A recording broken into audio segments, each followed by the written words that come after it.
जय श्री हरि। श्रीमद्भागवत महापुराणम नवमः स्कंधः अथ चतुर्दशोऽध्यायः। अब हम श्रीमद्भागवत महापुराण के नवे स्कंद में 14वां अध्याय सुनते हैं। इसमें हम चंद्रवंश का वर्णन सुनेंगे। श्री गणेशाय नमः। श्री सरस्वत्यै नमः। श्री गुरवे नमः। श्री पुराण पुरुषोत्तमाय नमः। पिछले नवे स्कंद के 13वें अध्याय में राजा निमि के वंश का वर्णन सुनते हुए हमने जाना इक्ष्वाकु के पुत्र थे निमि। उन्होंने यज्ञ आरंभ करके महर्षि वशिष्ठ को ऋत्विज के रूप में वर्ण किया। वशिष्ठ जी ने देवराज इंद्र के यज्ञ में जाने की हामी भर दी थी, इसलिए वशिष्ठ जी ने कहा तुम थोड़े समय मेरी प्रतीक्षा करना। निमि चुप रहे। वशिष्ठ जी देवराज इंद्र का यज्ञ कराने चले गए। निमि विचारवान थे। उन्होंने यह सोचकर कि जीवन तो क्षणभंगुर है, कभी भी नष्ट हो सकता है, पानी के बुलबुले की तरह है, विलंब करना ठीक नहीं है, और यज्ञ आरंभ कर दिया। जब तक गुरु वशिष्ठ जी न लौटे तब तक के लिए राजा निमि ने दूसरे ऋत्विजों को वर्ण करके यज्ञ करवा लिया। उधर गुरु वशिष्ठ जी देवराज इंद्र का यज्ञ संपन्न करवाकर वापस आए। उन्होंने देखा कि राजा निमि ने जो उनका शिष्य था उनकी बात न मानकर यज्ञ आरंभ करवा दिया है, और गुरु वशिष्ठ जी ने अपने शिष्य निमि को शाप दे दिया कि हे निमि, तुम्हें अपनी विचारशीलता और पांडित्य का बड़ा घमंड है, इसलिए अभी तुम्हारे शरीर का पात हो जाए, अर्थात तुम्हारी मृत्यु हो जाए।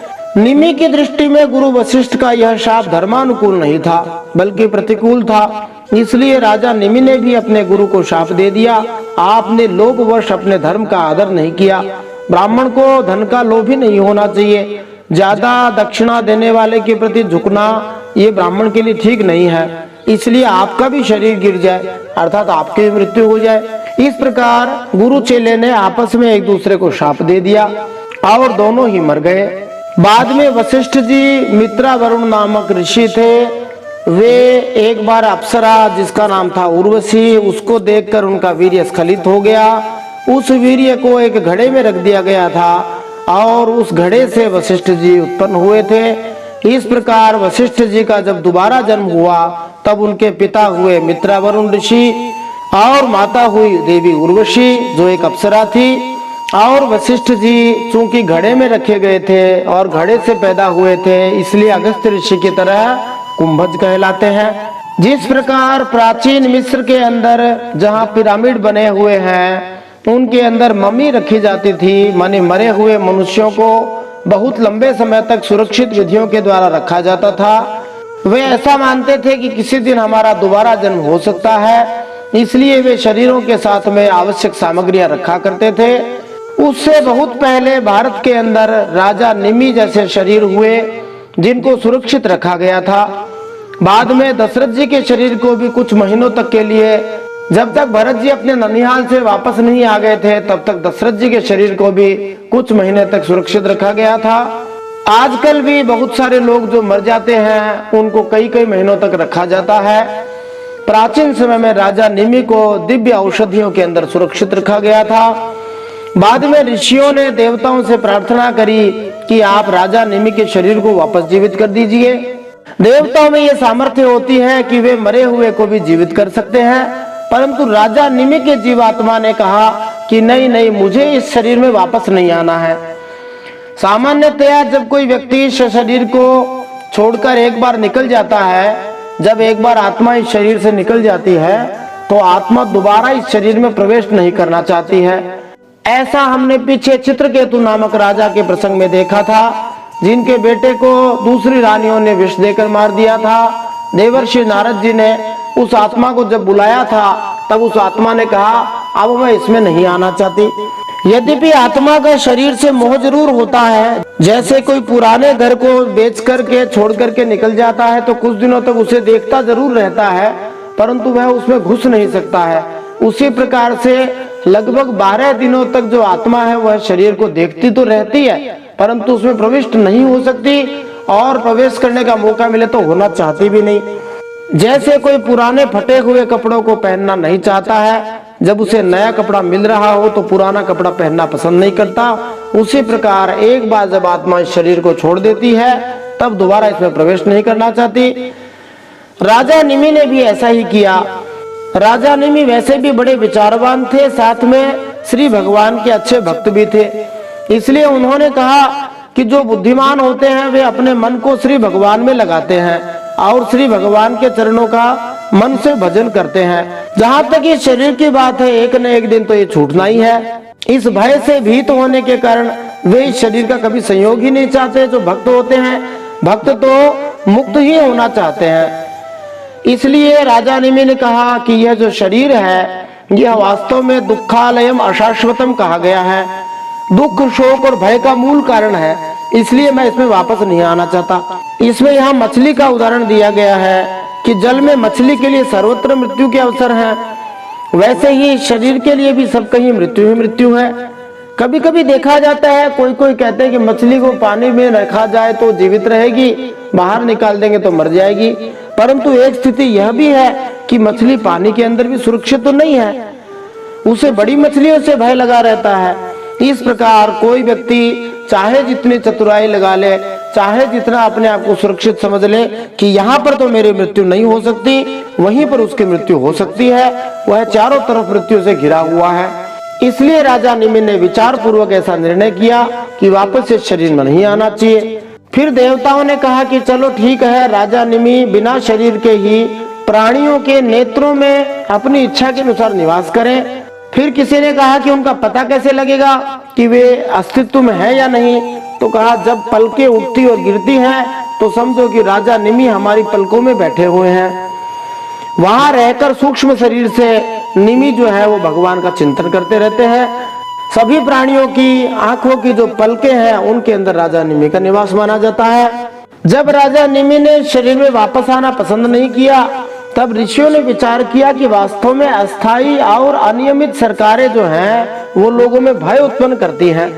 वर्तमान में भी यह भय बना हुआ है।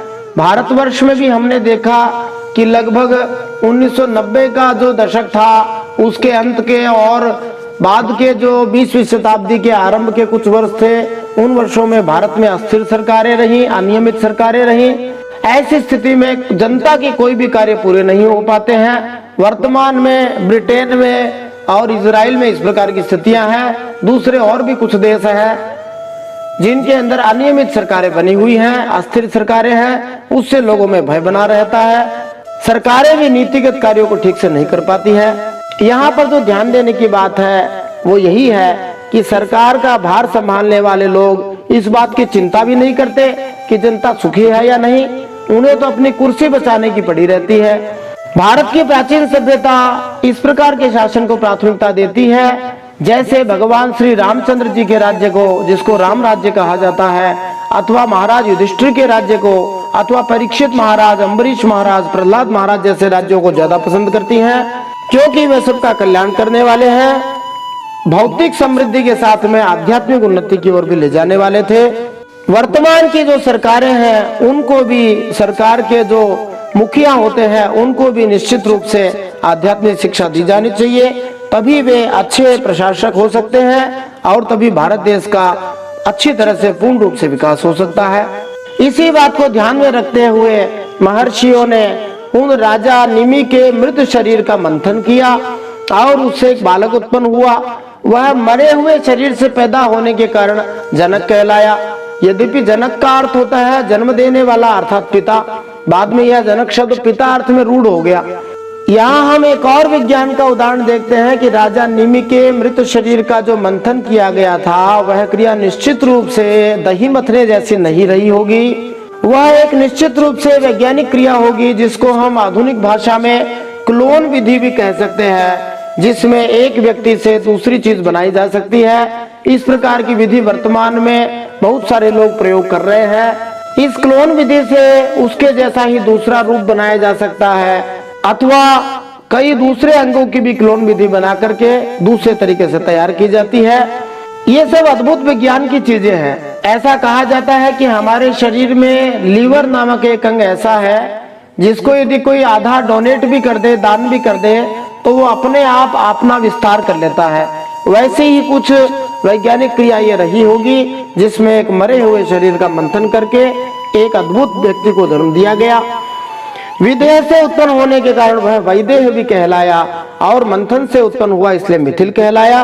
उन्हीं ने मिथिलापुरी नाम की नगरी बसाई थी जो वर्तमान में नेपाल में बताई जाती है, बिहार और नेपाल के बॉर्डर पे बताई जाती है। महारानी सीता जी के पिता के बारे में यद्यपि सब लोग जानते हैं कि वे जनक थे, उनका नाम जनक था, परंतु वास्तव में उनका वास्तविक नाम जो है वो शीरध्वज था। महाराज जनक से देखा जाए तो 21वें नंबर पर महाराज शीरध्वज हुए थे और उनकी पीढ़ी को गिना जाए तो 20वें नंबर पर महाराज शीरध्वज हुए थे। ऐसा प्रतीत होता है कि उस समय जनक नाम से जो भी व्यक्ति उनके परिवार में पैदा हुए थे उनको उपाधि जनक नाम से ही मिलती थी, इसलिए जो भी राजा हुए सबका नाम जनक ही रखा गया। चूंकि सीता जी जगत जननी जानकी जी थी इसलिए वे जनक जी की पुत्री के रूप में प्रसिद्ध हुई और इसीलिए उनका नाम जानकी भी रखा गया, परंतु उनका वास्तविक नाम शीरध्वज हुआ क्योंकि एक बार कहते हैं उनके राज्य में अकाल पड़ गया था, तब यज्ञ के लिए धरती जोत रहे थे तो उनका जो सिर होता है हल का अगला भाग माने जिसको फाल कहते हैं उससे सीता जी की उत्पत्ति हुई थी, इसीलिए इन राजा का नाम शीरध्वज पड़ गया। इन्हीं राजा मिथिल के वंश में जो उत्पन्न हुए थे वे सभी मैथिल कहलाते हैं। राजा जनक जी के जितने भी परिवार के लोग थे ये सभी लोग बड़े ही ज्ञान में दिव्य थे, बड़े ही ज्ञान में उच्च थे। यद्यपि वे गृहस्थाश्रम में थे परंतु फिर भी सुख दुख आदि द्वंद्वों से मुक्त थे।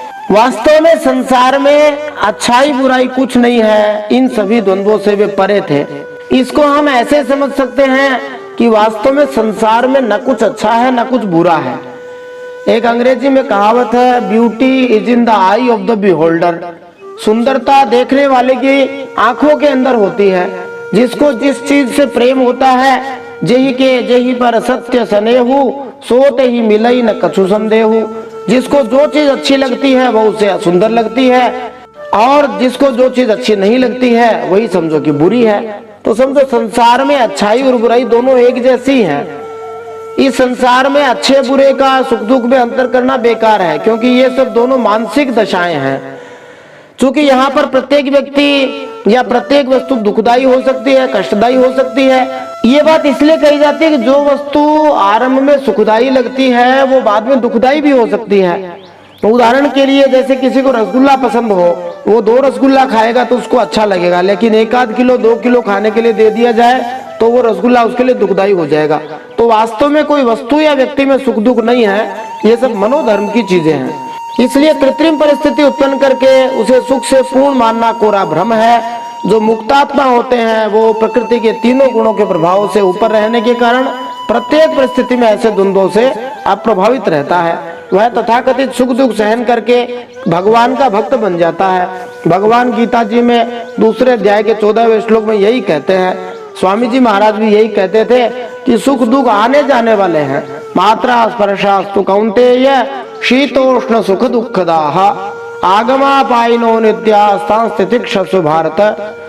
परम श्रद्धेय स्वामी जी श्री राम सुखदास जी महाराज यही कहते थे, संसार में अच्छा बुरा कुछ नहीं है, सब जगह ईश्वर रूप है, भलो बुरो नहीं कोई, जाकी जैसी भावना तैसो ही फल होए।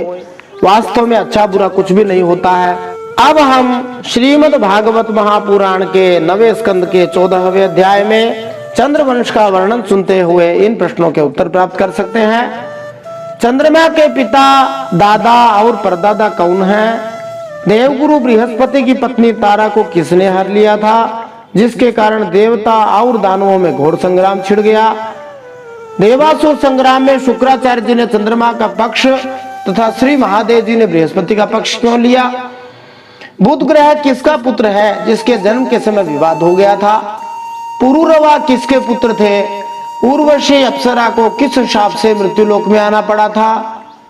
उर्वशी अप्सरा ने राजा पुरुरवा, जिनको विक्रम भी कहा जाता है, उनसे विवाह करने की क्या शर्त रखी? देवताओं को किस प्रकार का भोजन पसंद है? स्वर्गलोक और मृत्युलोक के प्राणियों में क्या अंतर है? एक महत्वपूर्ण प्रश्न है। विवाह के कुछ समय बाद उर्वशी पुरुरवा को छोड़कर क्यों चली गई थी? उर्वशी ने स्त्रियों के स्वभाव के बारे में क्या कहा? सतयुग में एकमात्र मंत्र था एकमात्र आराध्य देव थे, एकमात्र अग्नि थी और एकमात्र वर्ण माने रंग कौन सा था? आइए इन सब प्रश्नों के उत्तर आज के इस नवे स्कंद के 14वें अध्याय को सुनते हुए प्राप्त करते हैं। जय श्री हरि। नारायणं नमस्कृत्य नरं चैव नरोत्तमं देवीं सरस्वतीं व्यासं ततो जयमुदीरयेत्। भगवान श्री नरनारायण को प्रणाम करते हुए श्री गणेश जी महाराज, माता सरस्वती, वेदव्यास भगवान को प्रणाम करते हुए, हृदयाराध्य श्री हरि चरणों में प्रणाम करते हुए, भगवत स्वरूप श्रीमद् भागवत को प्रणाम करते हुए, श्री सुखदेव जी और परीक्षित महाराज को प्रणाम करते हुए, अनंत कोटि सब संत महात्माओं वैष्णवों को प्रणाम करते हुए अब हम श्रीमद् भागवत महापुराण के 9वें स्कंद में अध्याय सुनते हैं। इसमें हम उस पवित्र चंद्रवंश का वर्णन सुनेंगे जिसमें पूर्ण पुरुषोत्तम भगवान श्री विष्णु ने श्री कृष्ण के रूप में अवतार ग्रहण किया था। श्रीमद् भागवत महापुराणम 9वां स्कंधः अथ चतुर्दशोऽध्यायः। श्री शुक उवाच अथातः श्रूयतां राजन् वंशः सोमस्य पावनः यस्मिन्नैलादयो भूपाः कीर्त्यन्ते पुण्यकीर्तयः। सहस्रशीर्षः पुंसो नाभिरधसरोरुहात् जातस्यासीत् सुतो धातु रत्रिः पितृसमो गुणैः। श्री सुखदेव जी कहते हैं, हे परीक्षित, अभी तक आपने सूर्य वंश का विवरण सुना है, अब मैं तुम्हें चंद्रमा के पावन वंश का वर्णन सुनाता हूँ। इस वंश में पुरुरवा आदि बड़े बड़े पवित्र कीर्ति राजाओं का कीर्तन किया जाता है। सहस्रों सिर वाले विराट पुरुष भगवान श्री नारायण के नाभि सरोवर के कमल से ब्रह्मा जी की उत्पत्ति हुई। ब्रह्मा जी के पुत्र हुए अत्रि। वे अपने गुणों के कारण ब्रह्मा जी के समान ही थे। तस्य दृग्भ्यो भवत्पुत्रः सोमो अमृतमयः किल विप्रौषध्योडुगणानां ब्रह्मणा कल्पितः पतिः सोऽयजद्राजसूयेन विजित्य भुवनत्रयं पत्नीं बृहस्पतेर्दर्पात् तारां नामाहरद्बलात्। उन्हीं अत्रि के नेत्रों से अमृतमय चंद्रमा का जन्म हुआ। ब्रह्मा जी ने चंद्रमा को ब्राह्मण, औषधि और नक्षत्रों का अधिपति बना दिया। वेदों के अनुसार सोम या चंद्रदेव की उत्पत्ति भगवान के मन से हुई। चंद्रमा मनसो जात है, किंतु यहाँ पर सोम को अत्रि के अश्रुओं से उत्पन्न बताया गया है। यह वैदिक सूचना के विपरीत लगता है, किंतु वास्तव में ऐसा नहीं है, क्योंकि चंद्रमा का यह जन्म किसी दूसरे कल्प में हुआ जान पड़ता है। जब आंखों में हर्ष के अश्रु आते हैं तो वे स्निग्ध होते हैं। श्रील विश्वनाथ चक्रवर्ती ठाकुर कहते हैं, श्रील प्रभुपाद जी लिखते हैं, दृग्भ्य मतलब है आनंदाश्रुभ्य अतएव अमृतमय है। यहाँ दृग्भ्य शब्द का अर्थ है आनंद के आंसुओं से, इसीलिए चंद्रमा अमृतमय कहलाता है, अर्थात स्निग्ध किरणों से युक्त कहलाता है। अत्रि ऋषि की पत्नी अनुसुईया के गर्भ से 3 पुत्र उत्पन्न हुए थे, सोम, दुर्वासा, दत्तात्रेय। ऐसा कहा जाता है कि अनुसुईया अत्रि के अश्रुओं से गर्भवती हुई थी। श्रीमद् भागवतम चतुर्थ स्कंद के पहले अध्याय के 15वें श्लोक में लिखा गया है, अत्रेः पत्न्यनुसूया त्रीन् यज्ञे सुयशसः सुतान् दत्तम दुर्वाससं सोम मात्मेश ब्रह्म संभवान। उन चंद्रमा ने तीनों लोकों पर विजय प्राप्त की और राजसूय यज्ञ किया। इससे चंद्रमा का घमंड बढ़ गया और उन्होंने बलपूर्वक बृहस्पति की पत्नी तारा को हर लिया। यदा स देव गुरुणा याचितो भीक्षसो मदात् नात्यजत् तत्कृते यज्ञे सुरदानव विग्रह शुक्रो बृहस्पतेर्द्वेषा दग्रहीत सासुरोडुपम हरो गुरुसुतम स्नेहात् सर्वभूत गणावृतः। देवगुरु बृहस्पति ने अपनी पत्नी को लौटा देने के लिए चंद्रमा से बार बार याचना की, परंतु चंद्रमा इतना मतवाला हो गया था कि उन्होंने किसी प्रकार उन बृहस्पति की पत्नी को वापस नहीं लौटाया। ऐसी परिस्थिति में उसके लिए देवता और दानवों में घोर संग्राम छिड़ गया।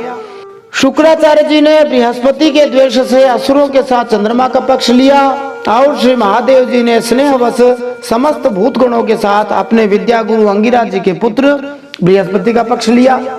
यद्यपि सोम एक देवता है, लेकिन अन्य देवताओं से युद्ध करने के लिए उसने असुरों की सहायता ली।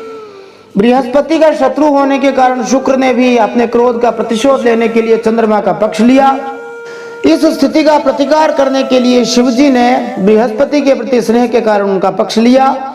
बृहस्पति के पिता अंगिरा थे, जिनसे शिवजी ने ज्ञान प्राप्त किया था। अतएव शिवजी ने बृहस्पति से थोड़ा स्नेह रखा था, इसलिए वे इस युद्ध में बृहस्पति अर्थात देवताओं की ओर हो लिए। श्रीधर स्वामी टीका करते हुए लिखते हैं, अंगिरसः साक्षात प्राप्त विद्यो हर इति प्रसिद्ध। भगवान शिव ने अंगिरा से ज्ञान प्राप्त किया, यह प्रसिद्ध है।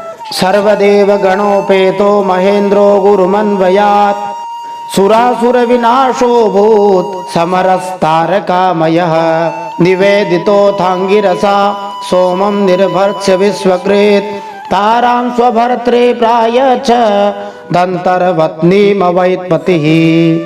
देवराज इंद्र ने भी समस्त देवताओं के साथ अपने गुरु बृहस्पति जी का ही पक्ष लिया। इस प्रकार तारा के निमित्त से देवता और असुरों का संहार करने वाला घोर संग्राम हुआ।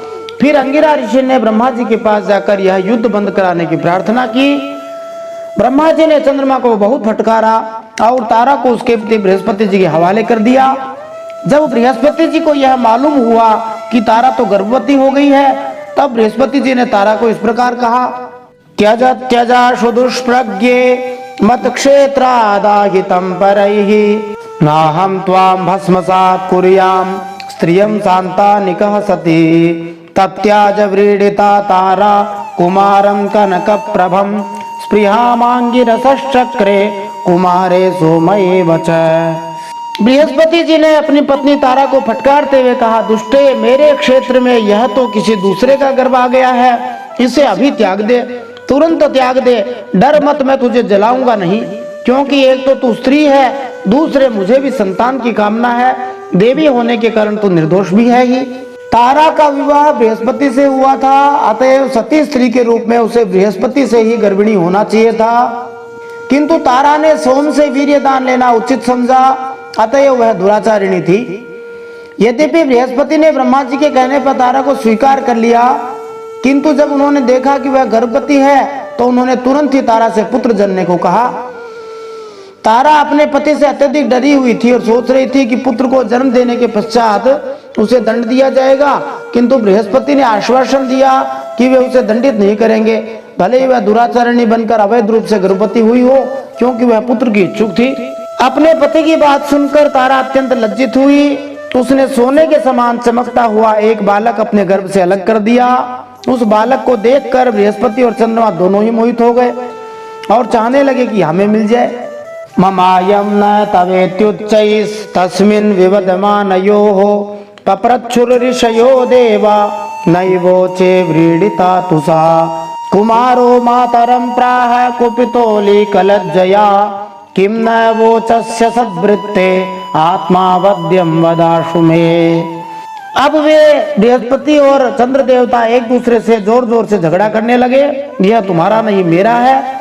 ऋषियों और देवताओं ने तारा से पूछा, ये किसका लड़का है? तारा ने लज्जावश कोई उत्तर नहीं दिया।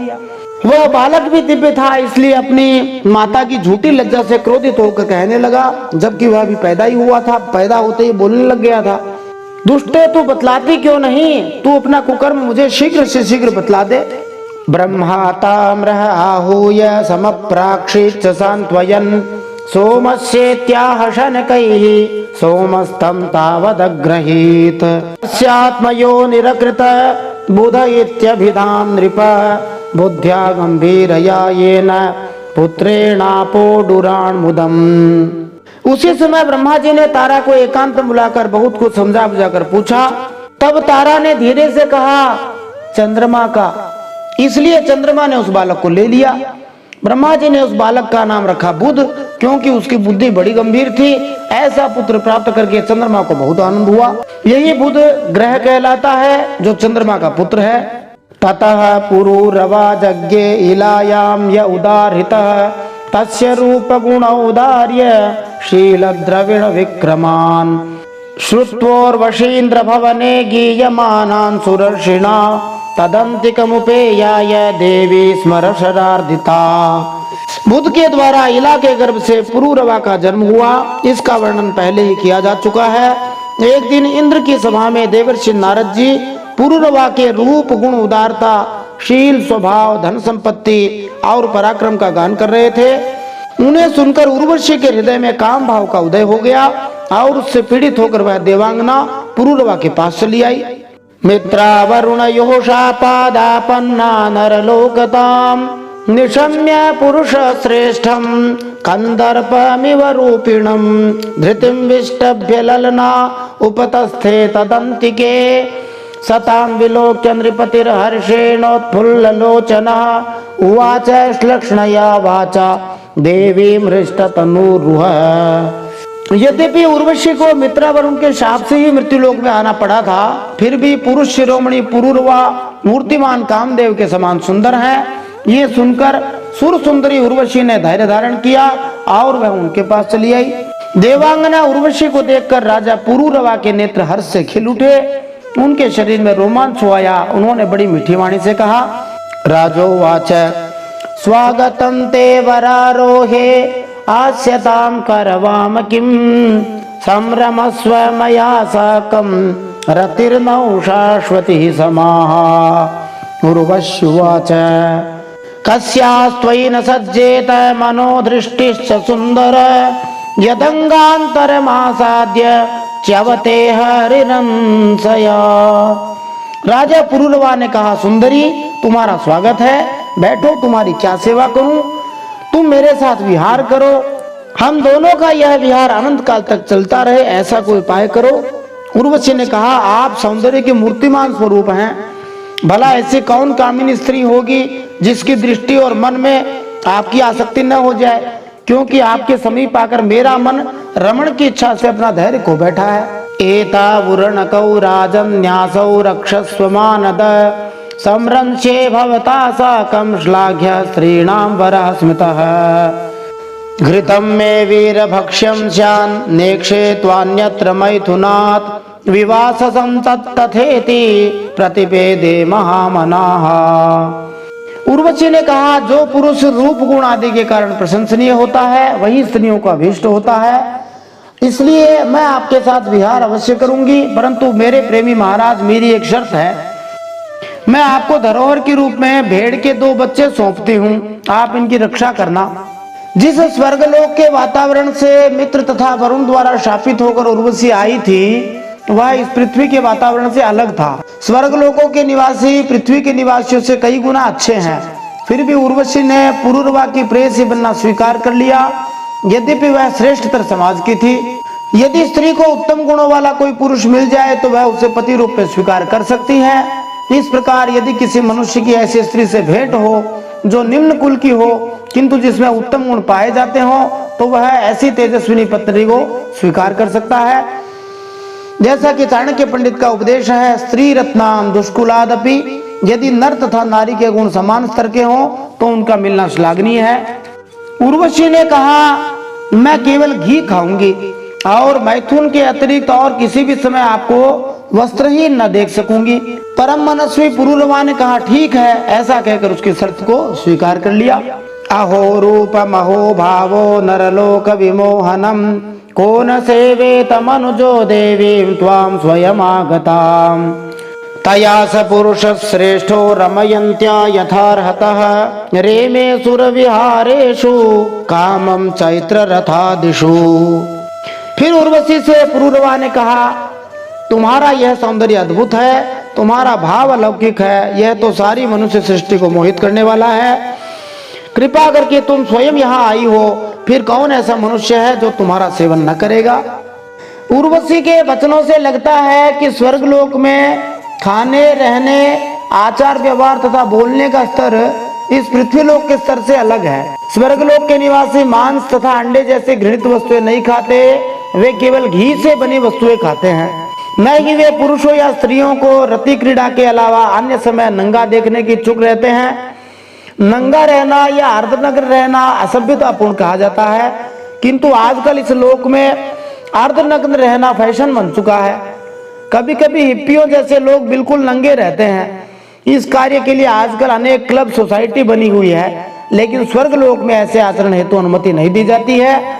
स्वर्गलोक के निवासी शारीरिक रूप से तथा रंग रूप में सुंदर होने के साथ ही अच्छे आचरण वाले और दीर्घजीवी होते हैं और उत्तम भोजन भी करते हैं। स्वर्ग और मृत्यु लोक के निवासियों के बीच ये कुछ अंतर बताए गए हैं। तब उर्वशी काम शास्त्र में कही गई पद्धति से पुरूरवा के साथ विहार करने लगी। वे भी देवताओं की विहार स्थली जैसे कि चैत्र रथ नंदनवन आदि स्थान है उनमें स्वच्छंद होकर घूमने लगे। रममाणस्तया देव्या पद्म किंजल गंधया तन्मुखामोद मुषितो मुमुदे हर गणान बहून अपश्यन्नुर्वशीमिन्द्रो गंधर्वान् समचोदयात् उर्वशी रहितं मय्य मास्थानं नाति शोभते। देवी उर्वशी के शरीर से कमल केसर की सी सुगंध निकलती थी। उसके साथ राजा पुरूरवा ने बहुत वर्षों तक आनंद विहार किया। वे उसके मुख की सुरभि से सुगंध से अपनी सुध बुध खो बैठते थे। इधर जब इंद्र ने उर्वशी को नहीं देखा तब उन्होंने गंधर्वों को उसे लाने के लिए भेजा और कहा उर्वशी के बिना मुझे यह स्वर्ग फीका जान पड़ता है। ते उपेत्य महारात्रे तमसी प्रत्युपस्थिते उर्वश्या उर्णौ जर्रर न्यस्तौ राजनिजायया निशम्या क्रन्दितं देवी पुत्रयोर्नियमानयोः हतास्म्यहं कुनाथेन नपुंसा वीरवानिना। वे गंधर्व आधी रात के समय घोर अंधकार में वहां गए और उर्वशी के दोनों भेड़ों को जिन्हें उसने राजा के पास धरोहर रखा था चुरा कर चलते बने। उर्वशी ने जब गंधर्वों के द्वारा ले जाए जाते हुए अपने पुत्र के समान प्यारे भेड़ों की बे में सुनी तब वह कह उठी, अरे इस कायर को अपना स्वामी बनाकर मैं तो मारी गई। यह नपुंसक अपने को बड़ा वीर मानता है, यह मेरे भेड़ों को भी न बचा सका। यद विश्रम्बादहं नष्टा हृतापत्या च दस्युभिः यः शेते निशसंत्रस्तो यथा नारी दिवापुमान् इति वाक्सायकैर्विद्धः प्रतोत्रैरिव कुञ्जरः निशिनिस्त्रिंशमादाय विवस्त्रोऽभ्यद्रवदृशा। इसी पर विश्वास करने के कारण लुटेरे मेरे बच्चों को लूट कर लिए जा रहे हैं, ऐसा वो उर्वशी कह रही है विलाप करते हुए। हाय मैं तो मारी गई, देखो तो सही, यह दिन में तो मर्द बनता है और रात में स्त्रियों की तरह डरकर सोया रहता है। जैसे कोई हाथी को अंकुश से बेध डाले वैसे ही उर्वशी ने अपने वचन बाणों से राजा को बींध दिया। राजा पुरूरवा को बड़ा क्रोध आया और हाथ में तलवार लेकर वस्त्रहीन अवस्था में ही उस ओर दौड़ पड़े। ते विसृज्यो रणौ तत्र व्यद्योतं तस्म विद्युतः आदाय मेषावायान्तं नग्नमैक्षत सा पतिम् ऐलोपिशयने जाया मपश्यन् विमना इव तच्चित्तो विह्वलः शोचन् बभ्रामोन्मत्तवन्महीम्। गंधर्वों ने उनके झपटते ही भेड़ों को तो वहीं छोड़ दिया, स्वयं बिजली की तरह चमकने लगे। जब राजा पुरूरवा भेड़ों को लेकर लौटे तब उर्वशी ने उस प्रकाश में उन्हें वस्त्रहीन अर्थात नंगी अवस्था में देख लिया। बस उसी समय उन्हें छोड़कर चली गई। राजा पुरूरवा ने जब अपनी शयनागार में अपनी प्रियतमा उर्वशी को नहीं देखा तो वे अनमने हो गए। उनका मन तो उर्वशी में ही बसा हुआ था। वे उसके लिए शोक से विह्वल हो गए और उन्मत्त की तरह पृथ्वी में इधर उधर भटकने लगे। सतां वीक्ष्य कुरुक्षेत्रे सरस्वत्यां च तत्सखीः पंच प्ररिष्ट वदनः प्राह सूक्तं पुरूरवाः अहो जाये तिष्ठ तिष्ठ घोरेण त्यक्तुमर्हसि मां त्वमद्याप्य निर्वृत्य वचांसि गृह्णवावहै। एक दिन कुरुक्षेत्र में सरस्वती नदी के तट पर पुरूरवा ने उर्वशी और उसकी 5 प्रसन्न मुख वाली सखियों को देखा और पुरूरवा ने बड़ी मीठी वाणी से उर्वशी से कहा, हे प्रिय तनिक ठहर जाओ, एक बार मेरी बात मान लो। हे निष्ठुरे, अब आज तो मुझे सुखी किए बिना मत जाओ, क्षण भर ठहरो, आओ हम दोनों कुछ बातें तो कर ले। सुदेहोऽयं पतत्यत्र देवी दूरं हृतस्त्वया खादन्त्येनं मृकागृध्रास् त्वत्प्रसादस्य नास्पदम्।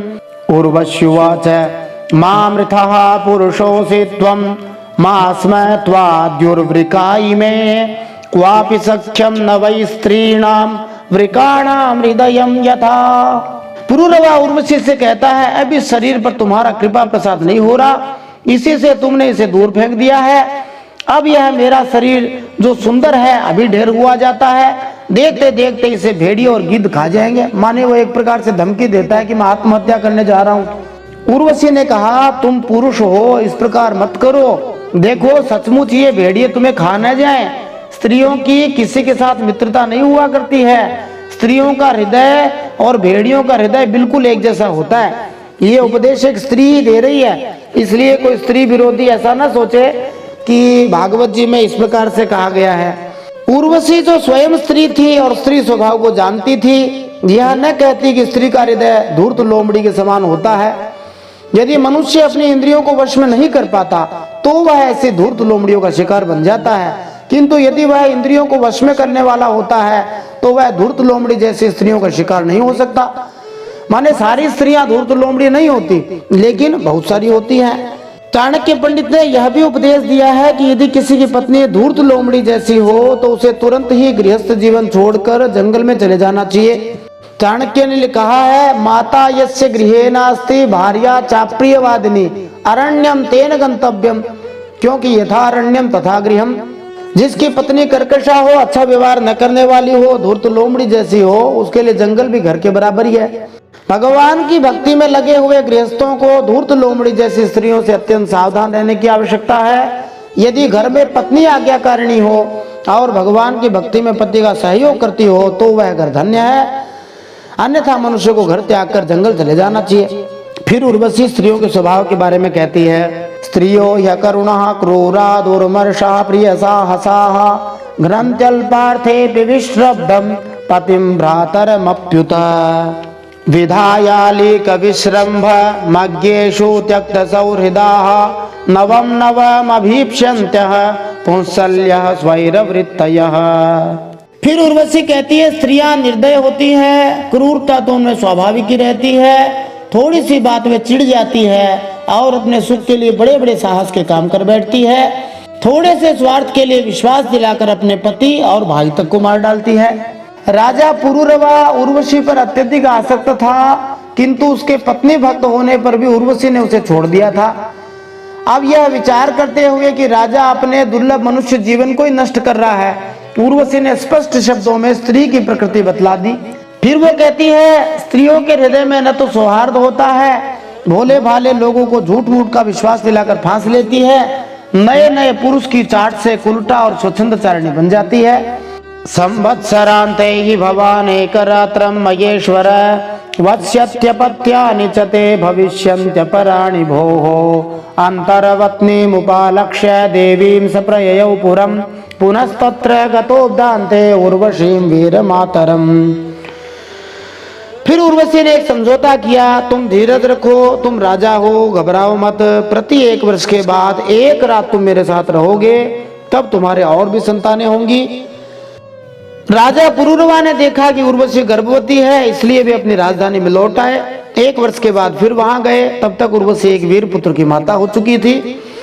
उपलभ्य मुदा युक्तः समुवास तया निशाम अथैरमुर्वशी प्राह कृपणम विरहातुरम गंधर्वानुपधावे मास्तुभ्यं दास्यन्ति मामिति तस्य संस्तुवतस्तुष्टा अग्निस्थालीं ददुर्नृप उर्वशी मन्यमानस्तां सोबुध्यत चरन वने। उर्वशी के मिलने से पुरुरवा को बड़ा सुख मिला। वे 1 रात उसे के साथ रहे। सुबह जब वे विदा लेने लगे तब विरह के दुख से अत्यंत दीन हो गए। उर्वशी ने उनसे फिर कहा, तुम इन गंधर्वों की स्तुति करो, ये चाहे तो तुम्हें मुझे दे सकते हैं। तब राजा पुरुरवा ने गंधर्वों की स्तुति की। परीक्षित जब राजा पुरुरवा की स्तुति से गंधर्व प्रसन्न हो गए तो उन्होंने एक अग्निस्थाली माने अग्नि स्थापन करने का पात्र उनको दे दिया। राजा ने समझा कि यही उर्वशी है, माने अग्निस्थाली के रूप में एक दूसरी लड़की दे दी जो एकदम उर्वशी में मिलती थी। उसे समझ में नहीं आया, इसलिए उसको हृदय से लगाकर वे एक वन से दूसरे वन में घूमते रहे। स्थालिन्यस्य वने गत्वा गृहानाध्ययतो निशि त्रेतायां संप्रवृत्तायां मनसि त्रय्यवर्तत स्थाली स्थानं गतोश्वत्थं शमी गर्भं विलक्ष्य सः तेन द्वे अरणी कृत्वा उर्वशी लोककाम्यया उर्वशी मंत्रतो ध्यायन् नधरारणिमुत्तराम् आत्मानमुभयोर्मध्ये यत्तत् प्रजननं प्रभुः। जब उन्हें होश आया तब वे स्थाली को वन में छोड़कर अपने महल में लौट गए। रात के समय उर्वशी का ध्यान करते रहे। इस प्रकार जब त्रेता युग का आरंभ हुआ तब उनके हृदय में तीनों वेद प्रकट हो गए। कहा गया है त्रेतायाम यजतो मखैहि, यदि त्रेता युग में कोई यज्ञ करता है तो उसे इन यज्ञों का फल मिलता है। विशेष रूप से यदि कोई विष्णु भगवान का यज्ञ करे तो उसे पूर्ण पुरुषोत्तम भगवान श्री विष्णु के चरण कमल तक प्राप्त हो सकते हैं। वस्तुतः यज्ञ पूर्ण पुरुषोत्तम भगवान श्री विष्णु को संतुष्ट करने के लिए ही किए जाते हैं। जब पुरुरवा उर्वशी के ध्यान में मग्न था तभी त्रेता युग का प्रारंभ हो गया, इसलिए उसके हृदय में वैदिक यज्ञों का उदय हुआ। किंतु पुरुरवा भौतिकवादी व्यक्ति था, विशेष रूप से वह भोगों में रुचि रखने वाला था। इंद्रिय भोग के लिए जो यज्ञ किए जाते हैं वे कर्मकांडीय यज्ञ कहलाते हैं, इसलिए उसने अपनी विषय वासनाओं की पूर्ति के लिए कर्मकांडीय यज्ञ करने का निश्चय किया। दूसरे शब्दों में कर्मकांड वाले जो यज्ञ हैं वे कामी मनुष्यों के लिए होते हैं, जबकि यज्ञ वास्तव में पूर्ण पुरुषोत्तम भगवान श्री विष्णु की प्रसन्नता के लिए किए जाना चाहिए। कलयुग में तो भगवान को प्रसन्न करने के लिए संकीर्तन यज्ञ सबके लिए संस्तुत है, जो बड़ी ही सरल विधि है। कोई भी संकीर्तन यज्ञ करके भगवान के नाम का संकीर्तन करके सिद्धि प्राप्त कर सकता है। तीनों वेद प्रकट हुए तब पुरुरवा उस स्थान पर गए जहां उन्होंने अग्निस्थाली छोड़ दी थी। अब उस स्थान पर शमी वृक्ष के गर्भ में एक पीपल का वृक्ष उगाया था। उसे देखकर उन्होंने उससे 2 अरणियां जो मंथन की लकड़ी होती है वो बनाई। फिर उन्होंने उर्वशी लोक की कामना से नीचे की अरण्य को उर्वशी माना, ऊपर की अरण्य को पुरुरवा माना। बीच के काष्ठ को पुत्र रूप से चिंतन करते हुए अग्नि प्रज्वलित करने वाले मंत्रों से मंथन किया। यहाँ पर अरण्य से यज्ञ की अग्नि जलाने के लिए बताया गया है। यज्ञ के लिए वैदिक अग्नि सामान्यतया दिया सलाई या माचिस जैसी चीज से नहीं जलाई जाती है। वैदिक यज्ञ में अग्नि को अरणियों से जलाया जाता है। ये अरणियां लकड़ी के 2 शुद्ध खंड होते थे, जिन्हें तीसरे खंड में रगड़ते थे तो अग्नि उत्पन्न होती थी। यज्ञ करने के लिए ऐसी अग्नि आवश्यक होती थी। यदि यज्ञ सफल होता था तो यज्ञकर्ता की मनोकामना पूरी होती थी। इस प्रकार पुरुरवा ने अपनी कामेच्छाओं को पूरा करने के लिए यज्ञ की प्रक्रिया का सहारा लिया। यहाँ पर विश्वनाथ चक्रवर्ती ठाकुर ने एक प्रासंगिक मंत्र उद्धृत किया है, शमी गर्भाद अग्निम मंथ। इसी प्रकार का एक और मंत्र है, उर्वश्याम उर्वशी पुरुरवाहा। इन्हीं पुरुरवा और उर्वशी के नाम से लौकिक संस्कृत साहित्य में कुछ काव्य भी लिखे गए हैं, जिनमें महाकवि कालिदास द्वारा विक्रम और वशीम नामक एक नाटक लिखा गया है। फिर यज्ञ करने के बाद क्या हुआ तो कहते हैं, तस्य निर्वंथना जातो जातवेदा विभावसु त्रय्या सविद्यया राज्ञा पुत्रत्वे कल्पितस्त्रिवृत् तेना यजत यज्ञेशं भगवन्तमधोक्षजम् उर्वशी लोकमन्विच्छन् सर्वदेवमयं हरिम्। उनके मंथन से जातवेदा नामक अग्नि प्रकट हुआ। राजा पुरुरवा ने अग्नि देवता को त्रयी विद्या के द्वारा आहवनीय, गार्हपत्य, दक्षिणाग्नि इन 3 भागों में विभक्त करके पुत्र रूप से स्वीकार कर लिया। वैदिक विधि के अनुसार मनुष्य को शुक्र द्वारा पुत्र प्राप्ति हो सकती है, दीक्षा द्वारा सावित्र प्रामाणिक शिष्य प्राप्त हो सकता है, अथवा यज्ञ की अग्नि द्वारा भी पुत्र या शिष्य प्राप्त हो सकता है। इस प्रकार जब महाराज पुरुरवा ने अरणियों के मंथन से अग्नि उत्पन्न की तो अग्नि उसका पुत्र बन गई। मनुष्य को वीर्य, दीक्षा अथवा यज्ञ द्वारा पुत्र प्राप्त हो सकता है। उर्वशी लोक की इच्छा से पुरुरवा ने उन तीनों अग्नियों द्वारा सर्वदेव स्वरूप इंद्रियों से अतीत यज्ञपति भगवान श्री हरि का यजन किया। श्रीमद् भगवत गीता में आया है, भोक्तारम यज्ञ तपसाम सर्वलोक महेश्वरम। चाहे जिस लोक को भी जाने की इच्छा की जाए वह यज्ञ के भोक्ता पूर्ण पुरुषोत्तम भगवान की संपत्ति है। यज्ञ का उद्देश्य पूर्ण पुरुषोत्तम भगवान श्री विष्णु को प्रसन्न करना है। श्री भगवान के प्रसन्न होने पर भौतिक या आध्यात्मिक कोई भी इच्छा पूरी की जा सकती है। श्रीमद् भगवत गीता 3 अध्याय 14वें श्लोक में कहना है, यज्ञात् भवति पर्जन्य। भगवान श्री विष्णु को यज्ञ अर्पित करने से पर्याप्त वर्षा होती है। पर्याप्त वर्षा होने से भूमि से सभी कुछ उत्पन्न हो सकता है। तब भूमि का समुचित उपयोग हो सकता है, जिससे जीवन की सभी आवश्यकताएं पूरी की जा सकती हैं, जैसे अन्न, फल, फूल तथा तरकारियां। भौतिक संपत्ति की सभी वस्तुएं भूमि से उत्पन्न होती हैं, इसलिए पृथ्वी के लिए कहा जाता है सर्व काम दुघामही। यज्ञ संपन्न करने से सब कुछ हो सकता है। अतएव यद्यपि पुरुरवा कुछ भौतिक वस्तु चाहता था, पर उसने वास्तव में भगवान की प्रसन्नता के लिए यज्ञ किया। श्री भगवान अधोक्षज हैं, वे पुरुरवा तथा अन्य सबकी अनुभूति से परे हैं। फलस्वरूप जीव को अपनी इच्छा पूर्ति हेतु कोई न कोई यज्ञ करना ही होता है। मानव समाज में यज्ञ तभी संभव है जब समाज वर्णाश्रम धर्म द्वारा 4 वर्णों तथा 4 आश्रमों में बटा हुआ हो। ऐसे विधान के बिना कोई यज्ञ नहीं कर सकता और यज्ञ संपन्न किए बिना चाहे कितनी भी योजनाएं क्यों न बनाई जाएं, मानव समाज कभी सुखी नहीं हो सकता। इसलिए प्रत्येक व्यक्ति को यज्ञ संपन्न करने के लिए प्रोत्साहित किया जाना चाहिए। इस कलयुग में जिस यज्ञ की संस्तुति की जाती है वह संकीर्तन यज्ञ है। संकीर्तन यज्ञ कोई भी कर सकता है, सरलता से कर सकता है। अब एक विशेष बात बताई जा रही है। एक एव पुरा वेदः प्रणवः सर्ववाङ्मयः देवो नारायणो नान्य एकोऽग्निर्वर्ण एव च पुरूरवस एवासीत् त्रयी त्रेता मुखे नृप अग्निना प्रजया राजा लोकम गांधर्वमेयिवान्। सुखदेव जी कहते हैं सतयुग में एकमात्र प्रणव ओमकार ही वेद था। सारे वेद शास्त्र उसी के अंतर्भूत थे। देवता एक ही थे, परम पुरुषोत्तम भगवान श्री नारायण, और कोई देवता नहीं होते थे उस समय। अग्नि भी 3 नहीं थी, केवल एक ही थे, और वर्ण भी केवल एक था जिसका नाम था हंस। सतयुग में 4 वेद नहीं अपितु केवल एक ही वेद था। अंत में कलयुग शुरू होने के पहले यही एक वेद, जिसको कहीं कहीं अथर्ववेद कहते हैं या कुछ लोग यजुर्वेद कहते हैं, मनुष्यों की सुविधा के लिए व्यास जी द्वारा 4 भागों में बांट दिया गया।